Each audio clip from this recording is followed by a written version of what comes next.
Hi lovelies, this is the second part of my magic stew recipe. Here I'm boiling the chicken. I've added the ingredients and most of it, the seasoning, the curry, the thyme, the onions, and then we go on to the stage of boiling the pepper. While boiling the pepper, you remember that I said that one of my major recipe, one of the processes is to boil this pepper, almost getting the water drained as much as possible. And that is why I added I used my spoon, the serving spoon to pick it up here so that you would see the thickness of the pepper, that you allow it to drain as much as possible. And be careful not to allow it burn. Then you can add the oil. You can see, if you remember in the part 1, I added my oil directly. I don't heat my oil. I add it directly to the pepper and stir, after which I add the seasoning. It depends on what seasoning you're using, the seasoning cube, the powdered seasoning and all, and every other form of condiments that you may prefer. So this is the pepper boiling. You can see how thick it is. As much as possible, don't allow it to splatter because it gets the pots messy, it gets the wall messy. Just stir carefully. And if you remember, last time I added my chicken directly, I did not fry it. This time I'll be frying my chicken. So I went back to the chicken to check that it is well cooked. Ensure that it is well cooked, not too soft though, because if it's too soft, it gets quite messy in the stew. It begins to come off from the bone, and you would not want that, trust me.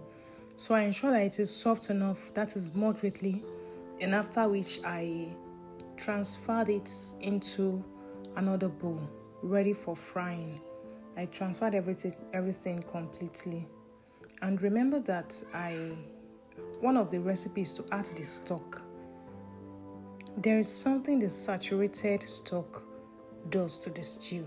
So I added the stock water to the stew completely. That will at least loosen it up, and then I continued to fry the chicken. So simply after frying the chicken, what I did was that I transferred this chicken inside the stew. After I fried it properly, I fried it to golden brown, not too dark, not too hard. I made sure that everything is moderate, well fried, flipped over correctly to ensure that it is evenly fried. And then I went ahead to check my stew to make sure that the texture was okay, not too thick and not too loose. After pouring the stock would of course loosen the stew, so it will not be too thick. That is the kind of looseness you would want, not the one from ordinary water, to make your stew unique. And then here, this is me turning the chicken to make sure that it is well fried.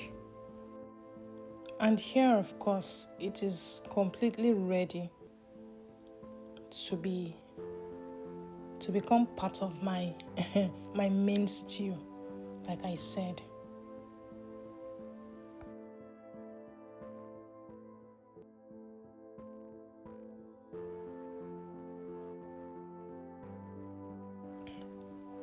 This is the process of adding the chicken to the stew and then stirring it. Notice that in all my cooking, I did not add any water to that pepper. Whether or not while I was boiling it, the only water present in my stew was the water with which I used to blend the pepper. Until the end, I did not add any water. The only form of water I added was the water from the stock. But then in subsequent warming, maybe I'm keeping the stew for 2 or 3 days, I would add little water each time I warm it.